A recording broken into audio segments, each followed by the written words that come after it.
Welcome, everybody. Thank you so much for joining this IMechE webinar tonight. So we are going to be covering the topic of pitching engineering to a primary school audience. And I know this is something that a lot of people are particularly interested in. I'm very keen to understand, how do we get that level right? How do we really get on a kind of level where we can engage young people and inspire them while still being interesting, without getting over the top too many complex words and things like that? There's a lot to think about. So that's what we're going to cover tonight, so that hopefully everybody here and everyone who's watching the recording can feel more confident with going and talking about engineering and your job to a primary school audience. So Yelena is not joining us tonight. I'm going to be leading the webinar. I'll do a bit of an intro to myself. And we are also very fortunate to be joined by two primary school trained teachers who can give us their insights and advice as well. We love these webinars, as always, to be interactive. So if you've got any questions at all, feel free to put them in the chat or just shout out and we can come to you. So any questions or anything you've got, feel free to let us know. And we are going to get you to do a little bit of work in this webinar. We want you to do some thinking and hopefully kind of accelerate that process of your development through to feeling super confident and capable with delivering primary school outreach. So let me share my screen. I've got some slides to go through here as a bit of an introduction. So hopefully you can see that. All right, so yes, here we are for another STEM Ambassador workshop, all for IMechE members.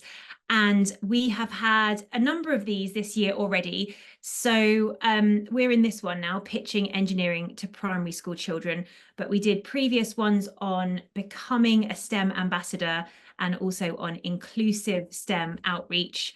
And they were online, so you can watch the recording of those if you missed them. And we've got two in-person STEM ambassador training events coming up in October. One of those is in London, one of those is in Glasgow. So if you're anywhere near either of those two, Brunel University or Strathclyde University, please do come along. It's not just for undergrads and students, it's for members as well. So please feel free to come along to that in-person training. It'd be fantastic to see you there. All right, for those who don't know me, I'm Alex. I'm a mechanical engineer and a fellow of the IMechE, and I worked in engineering industry for a number of years before founding a non-profit called STEMazing. And the aim of STEMazing is to help diverse role models be more visible and inspire particularly young children into careers like engineering and STEM more broadly, but very much as an engineer myself, very passionate about getting the word about engineering out there, because we know it's not covered in the primary curriculum. There is so many misperceptions when it comes to what engineers do, and we absolutely need to all work together to help spread the message about engineering and what a fantastic career it is. So I'm working very closely with the IMechE to run these training sessions and support members. And with your regional education officers as well, the IMechE REOs, you have got a fantastic resource available to you to support you doing more education outreach. So thanks to those on the call, and for those who are watching the recording, please reach out if you've got any additional questions. Now, one thing I think it's important to say when I do my introduction is that I would describe myself as a recovering wallflower. So somebody who was very introverted and shy as a young person, and I've grown my confidence and competence with public engagement over the years. I'm not a trained teacher. I haven't done teacher training, but I've learned to get a lot more comfortable and actually absolutely love doing STEM outreach and other forms of public engagement, public speaking, being filmed for TV programs, things like that, because I've intentionally worked on it. I've intentionally developed that skill. So for anybody on the call who's feeling a bit daunted maybe at the prospect of standing up in front of a class of children or an audience of any sort for that matter, don't worry. Everyone can improve. Everyone can do this. no matter what your starting point is, you can absolutely develop your own skills and make a real impact by doing things like this. So you're in the right place, and we're very glad to have you on board with that journey. Now, just to set the scene, we all know, and I don't need to tell you, just kind of what a bit of a dire state we still have in engineering, in that we know that there is an enormous STEM skills shortage. Stats from Engineering UK showed that 1 in 4 job vacancies were for engineering jobs. Our industries are crying out for talent.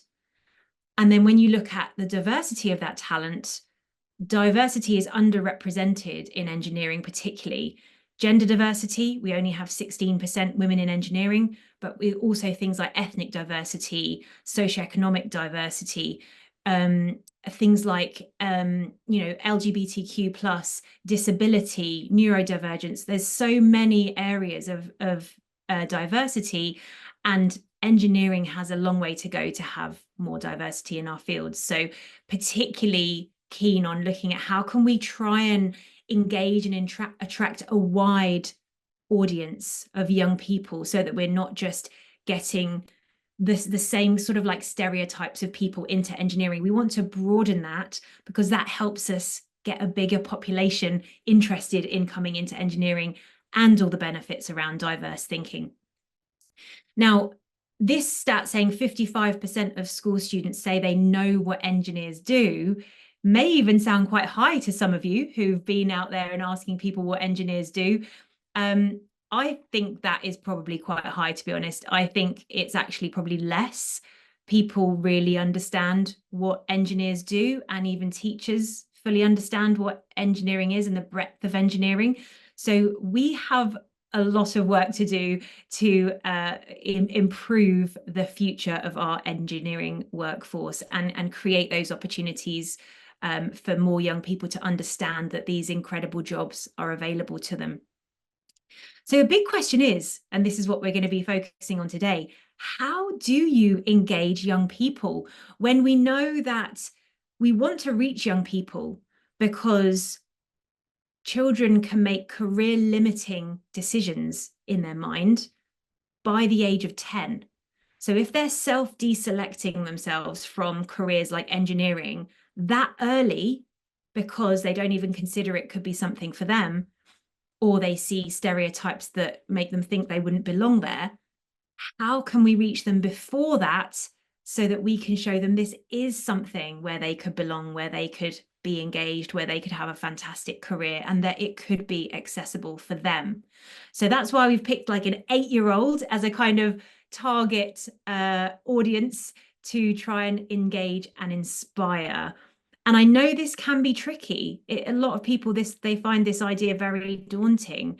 But luckily, we have 2 primary school teachers on the call tonight to give us their top tips for how we do engage and inspire primary school children. And I'd like you to think, as they are talking through their top tips, I'd like you to think, how can you take what they are saying and relate it to how you would introduce engineering to an 8-year-old, how you would describe what you do in your job to an 8-year-old, so that next time you are in front of this audience, you've got that sort of ready to go pitch, if you like, to introduce engineering and introduce your job to an 8-year-old or an audience of 8-year-olds, for example. And I think if you can get it right for that age, it's a lot easier to then sort of expand on that message for older children as well. So if you can start simple, then I think that's the best place to start to really be able to reach a wide age range of children. So, as I said, we're very fortunate tonight to have 2 lovely primary school teachers with us, who I know both of them personally very well. So Michelle was a primary school teacher and now works for us in STEMazing up in Glasgow, helping us with our STEM activities, engaging young children, training role models, and lots of things supporting us in STEMazing. And Sharon Thulat, who is a primary school teacher based in the south of England, so the opposite end of the country to Michelle, who also has a massive wealth of experience working with all age in primary, and particularly around things like science. And we have also worked with Sharon in STEMazing, and she has acted as a consultant for us and advised on STEM activities for us. So thank you very much, both of you, for joining. I'm going to hand over to Michelle first to talk us through your top tips, Michelle. Fantastic. Thank you so much, Alex. So as Alex said, my name is Michelle O'Donnell. I am the Scotland STEM lead for STEMazing, being involved in all of that amazing stuff. You can see here, there's me involved in some classroom presentation. I've got my power pose on and engaging all the kids. And you can see me also there with my daughter, exploring a submarine, a museum, because it's not enough that I do STEM as my job. I like doing it recreationally as well. So my background is primary school teacher. I've also been developing the Young Workforce Support Officer at high school. So I've got that breadth of knowledge, and I'm a Beaver Scout leader as well. That's something that I still do. And it's all about engaging with particularly that 6 to 8 year old age group. And leading with fun and that informal learning, it just keeps you really engaged with them and how to keep them hooked on to different activities. Okay, so before an engagement, I'd recommend considering providing a picture or making a short introductory video and sharing that with the class. In particular, for anyone with additional support needs who's not sure about new people coming into this space, this can be a really good way to familiarise themselves with someone coming in. And if you're feeling a little bit nervous and you're coming into that space, it can also be quite a good way having as an icebreaker, answering some questions. What do you remember about my introductory video? Practice a presentation voice so you can be heard at the back of the class, but also be aware that your voice is a tool. You can use it to kind of control the dynamic of the space if you want to bring everyone in. And you can reduce your tone of voice and you can have everyone whispering and they can be leaning in to try and engage with you. So use your voice as a tool and practice that, particularly if you're not used to doing that within your current setting. Find out if there are any support needs within the class, and then consider adapting any activities that you might want to do. Having those discussions with the teacher beforehand are really, really important to make sure the engagement goes well and you're pitching it at the right level for the people that you are engaging with. Okay, so next slide, please, Alex. Okay, so if you want to have a presentation, you can see I've laid out my slides here. Keep the text to a minimum. Do as I say, not as I do, unfortunately, with this one. But use it to visually reinforce key concepts. Again, you just want to make that as accessible as possible for as many learners as possible. If you can use a yellow background with bold text or a sans serif or dyslexia-friendly fonts, it just makes it more accessible for everyone as well. And as you can see at the bottom there, I've included a simple timeline so you can show what's happening and what's coming up next, which is a great visual cue for all learners, but in particular those with additional support needs. Now on to the bit that you're all going to get a chance to practice this evening, and that's making introductions. So really important to connect with your audience before getting to the learning. So you saw that kind of funny picture of me on that submarine. That's kind of an icebreaker. Everyone kind of giggles about that. And it's about sharing something personal to you that makes you a human. So share a detail that humanizes you, helps make that personal connection. A funny picture, a picture of you in your own school uniform if you're going to your previous school, and try and share a learning experience, something that didn't go quite to plan. All the kids are very well versed in growth mindset these days, so make yourself human, make that connection first before you get to the learning. Try to get to child-friendly language as well. Start from the basics and link to what they might know. So you need to think about toys and even video games. I had one kid who said it was showing cooling towers from a power station and like what's coming out the top of that, and had lots of incorrect guesses. And then someone said, well, actually they're called steamy stacks in Fortnite. And I'm like, oh, who knew Fortnite could be educational? And then they were able to link that to something they knew. So try and link it to what they may know. You can think about toys, games, educational experiences they might have had at science centres, museums, zoos, that kind of thing, and try and link it to what they know. Make it personal to them. Saying that you're an electrical engineer doesn't mean very much to a young person, but if you say, I am part of the team that makes sure that power gets safely from where it's produced to your house, so that when you flick a switch, you can play computer games or a light turns on. And then all of a sudden it makes a lot more sense. Like, I know exactly what that person does, and I know what that does for me as well. And if it wasn't for electrical engineers in the world, I wouldn't be able to play my video games. So something like that, break it right down and link it to what the child might know as much as possible, and you'll be able to make that connection. It's also a good opportunity to share if you have a disability or a neurodivergent characteristic, and it shows what people with support needs can achieve. Being that visible role model, we can do that at any age, and it's great to show that STEM is a place for a really diverse workforce. Even if you fit within a certain stereotype, you can show images of your workforce and as make that as diverse as possible, because anyone can be an ally and an advocate for diversity in STEM. Okay, so another thing that many people often feel a wee bit unsure about is, how do I actually talk about the terms that I use? And I would say don't shy away from it. You'd be really surprised. So check if they've heard it before. Many of them have. Don't assume that because one person knows it, everyone knows it. So have a discussion around it if someone has it. Try to add on all those examples. So get people to explain it, but try and build on it as much as possible, so that you're using terms that they have.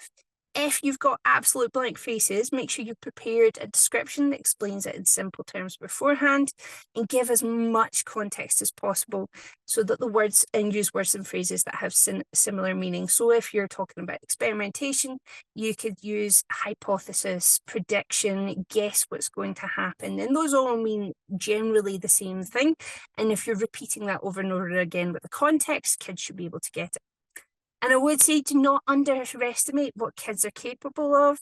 If you give them the context and if you give them small steps and you keep them engaged, they can do a lot of things. And I've got a picture of an ankylosaurus, make sure I'm pronouncing it correctly, because if 4-year-olds who are really keen on dinosaurs can pronounce ankylosaurus, you can introduce terms like aerodynamics and air resistance. It is possible. Okay, last little tip from me, although it's not kind of anything to do with, I suppose it is keeping them engaged. So what do you do if you've set them to task or they're having a discussion, you want to try and bring their attention back in? Teachers tend to use things called attention grabbers, and this can be lots of different things, from ringing a bell, clap, call and response. There's lots of different ones. One of the things I really like to do with the little ones, I call it the Macarena. And you can do this with any age group, but it works particularly well with primary. So you can say, do this if you can hear me, do this if you can hear me, do this if you can hear me, do this if you can hear me, do this if you can hear me. And you can see there that I used my voice and started way up high and brought it in as well. And if you need to throw in something silly, like a silly face or a hip wiggle as well, then that can get a wee giggle going around the class. And then all the kids are like, what's going on? Why am I not being involved in the fun thing? And then that brings them in as well. This is a really tricky one, but it does make a big difference. If possible, wait until the room is near silent before speaking, okay? Every class has their own dynamics. One of the things I would say is, if a teacher is introducing you, whatever sound level they have when they're introducing you, try and aim for that. Because some kids need a little bit of noise to be engaged. So whatever the level the teacher set, that's what you try and aim for. It just means you're not repeating yourself and you've got all the kids engaged. And it can take just a wee bit of nerve to wait till you've got that level, but it means you wouldn't have to repeat yourself, and it makes for a much better engagement. And last but not least, catch them being good. So if you find that one table is doing really well and you're trying to get everyone engaged, you can say, well done to that table, they've got everything out their hands, they show me they're ready to listen. And handing out that praise, that positive reinforcement, and makes all the difference in really bringing them in and saying, oh, that person, they've got a praise, or if there's some kind of a point system within the class as well, oh, they get points for that, I want points, then it brings them all in as well. So catch them being good, and hand out that praise where you see something that's really good, or that person's been kind, or that person's helping them. You can be part of that ecosystem, and praise the young people as well. So yeah, final thoughts. I would say it gets easier with each engagement. As Alex says, we're coming at this from years of experience as being teachers, years of experience of working with young people. But it does get easier with each engagement. The women that I've worked with said if they pick up a lot and being able to have that repeated engagement, it makes all the difference, and they go into each one with more confidence. So it's courage before confidence. Have that courage, and then the confidence will come. And last but not least, have fun. Have fun, jump about, play with the things, show that enthusiasm and passion, because it is infectious and everyone will pick up on it, and then they'll be having fun as well while they're learning. So go into it with a big smile on your face, ready to have fun, ready to engage them, and they'll be eaten out of your hands. Thanks so much, Michelle. That was brilliant. Like lots of amazing top tips there. Thank you very much. And I like, the things around trying to wait to speak until the class is actually listening. And I've made that mistake many times myself, just sort of carried on, and you end up sort of almost shouting, and then you feel like you walk away with a sore throat. You think, were the kids even listening?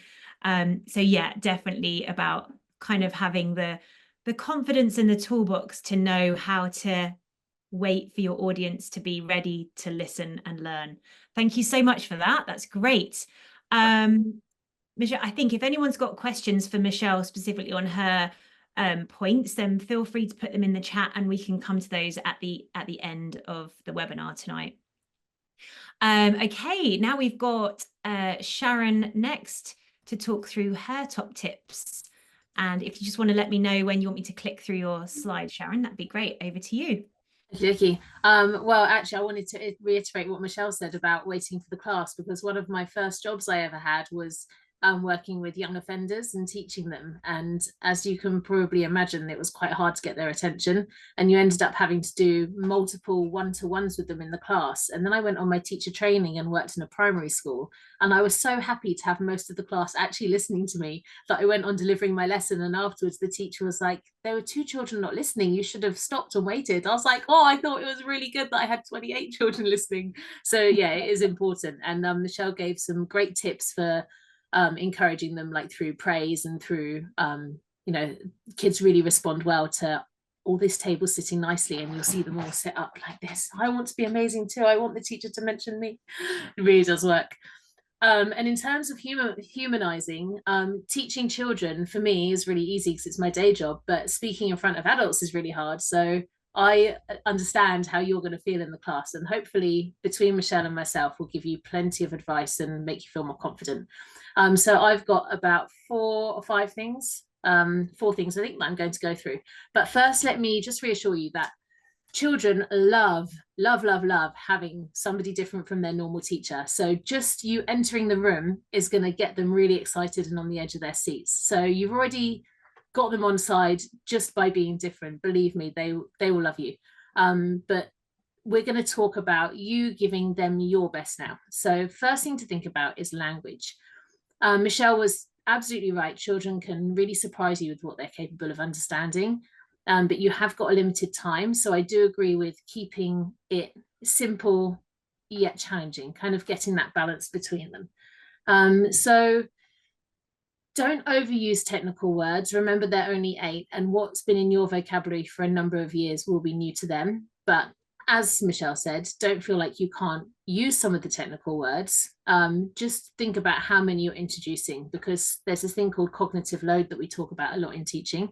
And my cognitive load right now is really high because I've got lots of things that Michelle said that I want to kind of build upon. And then I've got my own kind of plan for what I wanted to say. And children are exactly the same.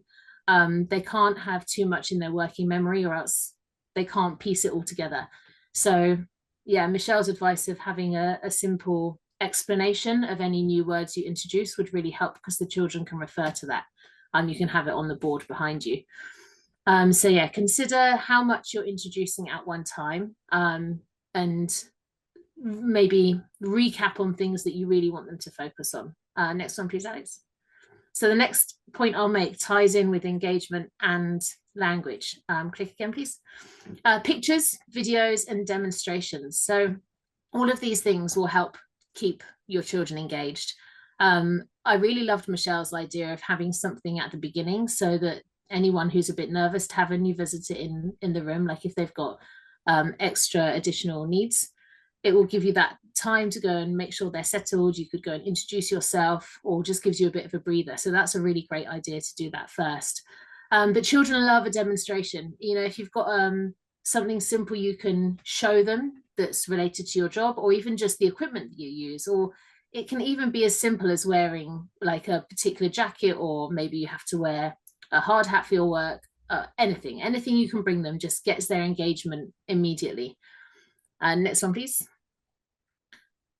It's really easy to do this if you think of what keeps you engaged, because it's the same for children. You know, when you have those presentations that are really unengaging and you're kind of daydreaming off, you can see it in the children. The thing is that adults maybe are polite enough to feign interest, whereas children may not be.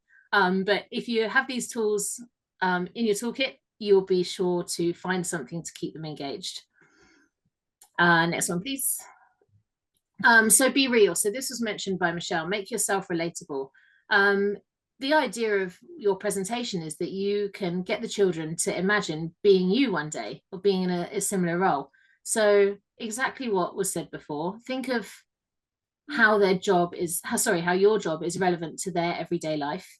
And also think about what an 8-year-old would be interested in. You know, you might have just a tiny proportion of your job that's something that will really engage them. For example, when I invited a doctor to talk to my class that were learning about the human body, you can guess which part of the digestive system they were most interested in. So think like an 8-year-old and find the most relatable part of your job and make sure that you tell them about it. That will make it memorable.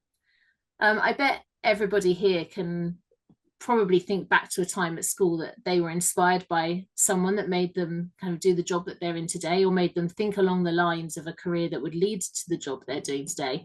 Usually that does stem from something before you're an adult. It usually comes from your childhood somewhere. So you could be that person that makes one of the children in the class end up in an engineering job, and it will be because of you. And how good is that, to know that you've really empowered somebody like that?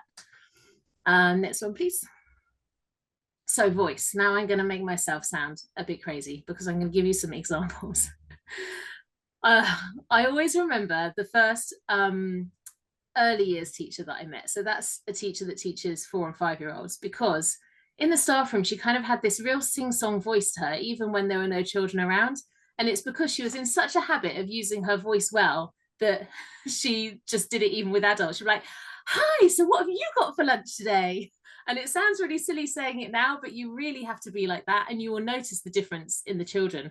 I actually went a bit monotonous in my lesson today because, well, I had about 3 hours sleep last night because my plane landed late from a holiday and I had to go to work this morning. And I didn't realize, but I'd become a bit monotonous in my voice. And I could see some of the children just tuning out a bit. And so all I did then was bring the life back into my voice, and I could see them just switch back on again. So it's just proof. And I thought, this is perfect timing for today. It's proof that this really does work.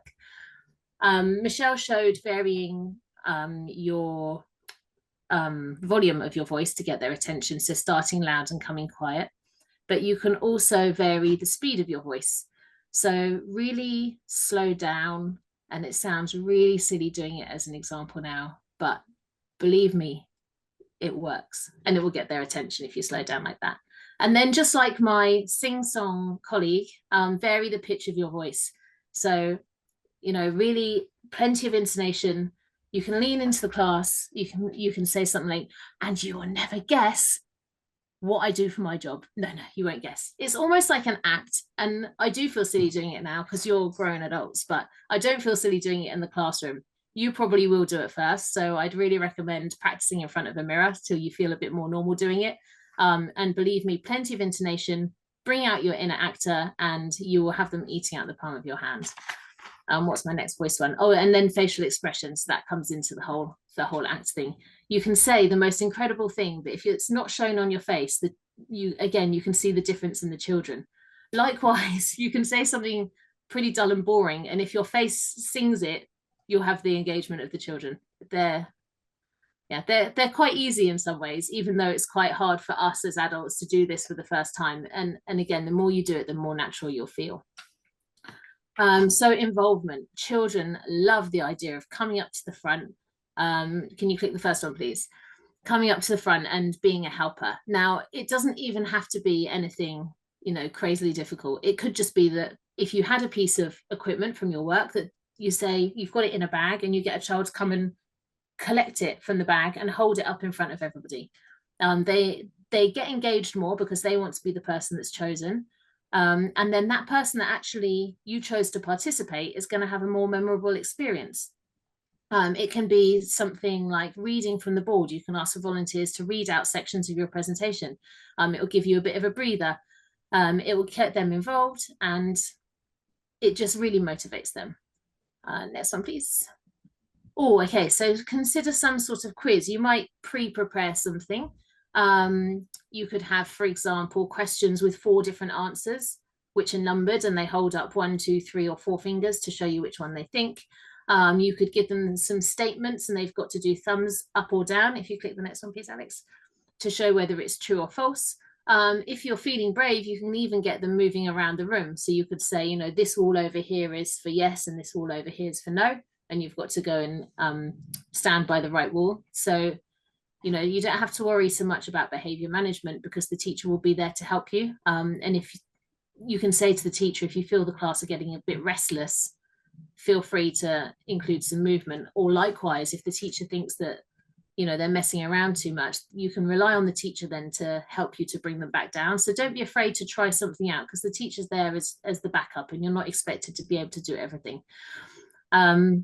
Now, I've left this one till last. Allow them to ask questions, because I would recommend choosing wisely when you allow children to ask you questions. And the reason is you'll get a lot of things that are stories. And stories are great, and you can use it to help connect their learning to their everyday life, for sure. But you will get some really random things like, last week my hamster died. So just consider the timing of that.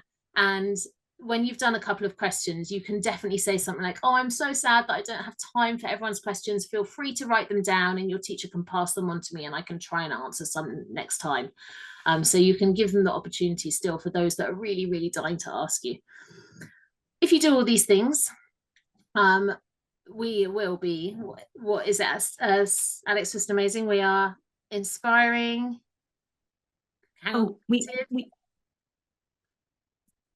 What are 3 C's? Yeah. Oh, C's, and it's the Inspiration Academy. There you go. So what are the 3 C's behind me? We do curious, creative, courageous. That's it. Okay. So all of these things are encouraging the creativity of the children through their involvement, their engagement. You're definitely encouraging their curiosity into the role that you have. Your activities will encourage them to be brave and push themselves and be courageous. And together with all of this stuff, you're definitely going to inspire them. I know you will. So, push yourself out your comfort zone and use these tips as best you can. Thank you so much, Sharon. That is amazing. I'm sure lots of people will be taking a screenshot of this slide or a picture of it, because it's got so much on there for really, really top tips. Thank you so much. That's brilliant. All right, super. So back to the key question then. How are you going to introduce engineering and introduce your job to an 8-year-old or a class of around 8-year-olds, and thinking about all the top tips that Michelle and Sharon have given you, maybe thinking about how you would actually include some of them, not just in what you say, but how you say it, and how you might think about engaging the audience. Like, I love that Sharon mentioned, could you take in something that is related to your job, like a prop, of some sort, and even just getting someone up the front to take it out of the bag or try it on or something like that, just as simple as that can really engage them. So I'm going to challenge everybody who's here tonight, and if you're watching this at home on the recording, then think about this as well, to think about, and maybe ideally make some notes if you can. I'm going to give you a few minutes to think about how you would explain engineering, so introduce engineering and your job particularly to the level of an 8-year-old. Okay. And what I'm going to do is I'm going to put you in breakout rooms so that you can have a bit of a conversation with somebody else on the call about how you would do that and hear how they would do theirs. Okay. So that you can test it a little bit and start saying it out loud. So if I put you into breakout rooms of a couple of people each, and I'll give you, say, what should we do? So we're going to do 10 minutes where you can practice that, and then we'll come back together and talk about any difficulties or any learnings that you've had. Okay, so I will put you into breakout rooms now, and hopefully you can give that a go. Okay.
Mark, can you just let me know, are you able to see my screen again now?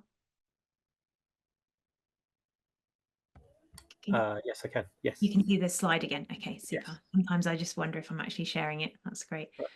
Okay, right. Welcome everybody back to the main room. So hopefully you had a chance to think about at least how you might sort of explain engineering and your job in easy to understand terms for an 8-year-old, something that they can connect to and relate to ideally. So I think some of you may have had a chance to practice it and others may not have had a chance to practice it.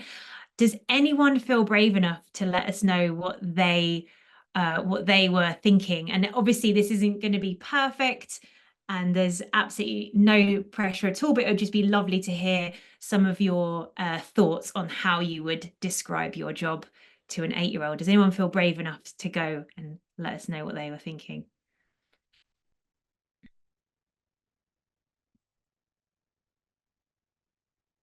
Sharon, did you have you were in one of the breakout rooms, did you have any feedback from what you were hearing from people?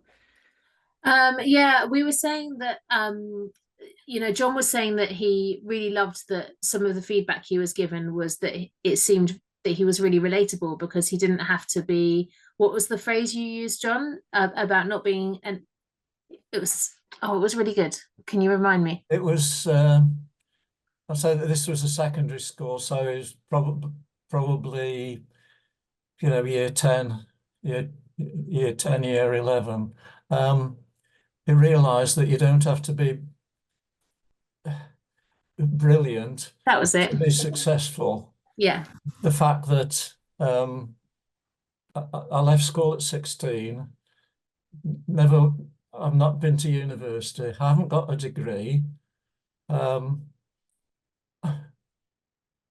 I'm a chartered mechanical engineer. Yeah. And I've worked in Japan. Amazing. I was a late developer, so yeah, they're just ordinary folk, and nobody's. I mean, this with degrees now, you don't need a first class honours degree to do anything. Yeah. It's you, and they've got it. These they just need just guiding in the right direction. I love Yeah. that. i.e. apprenticeships. Yeah, brilliant. And Dominic's was really good because he explained his job to me, and then he said he wouldn't explain it to an 8-year-old that way. And I said, yeah, also not to me because I don't know anything about engineering. And then he told it in a way that I understood, which is perfect for an 8-year-old. Amazing. Oh, Dominic, can we hear that? Are you brave enough to share? And don't worry if you don't get it perfectly like you did in the breakout room, but just as an example would be brilliant. Well, first of all, tell us what you actually do. So I'm a student actually studying kind of mechanical engineering. And I'd probably say that I'm kind of studying engineering of machines. So anything from kind of vehicles to anything else that moves. And then Sarah made a really good point about kind of having a wow factor. So I think I'd probably stick a fact about, I don't know, the speed that planes go, the number of planes that take off in a day. I think that's a really good kind of piece of advice around getting that kind of hook and keeping that attention. Yes, love it. Well done. Brilliant, brilliant. And it gets easier, like we said, with all this, the more you practice kind of what your introduction is, the more it will just absolutely roll off the tongue and it'll become nice and simple. And then you'll see a spark in some of the children about, they picked up on they love planes, or, you know, something, and then you can build on that. Well done, fantastic. And I love the fact that you're here as a student learning how to do STEM outreach, because any age can do it. You know, we've got a whole range of ages on this call already, and STEM ambassadors can be absolutely any age and still absolutely inspire young people and the next generation. So, you know, that's just fantastic to showcase that whole range of ages from undergraduates through to very experienced. Okay, thank you, Dominic. Anybody else want to give us either their thoughts or how they would talk about their job to an 8-year-old? How about Andreas? Are you able to? Yeah. So I'm also a student, so I don't have sort of a lot of experience on the job. But my idea is sort of just a starting point, but I'd use something like Lego or something physical. Just sort of, I'd give it to the kids and tell them to assemble something and then discuss how, like, bringing lots of little components together makes something. And then you can use those same components to make something else as well.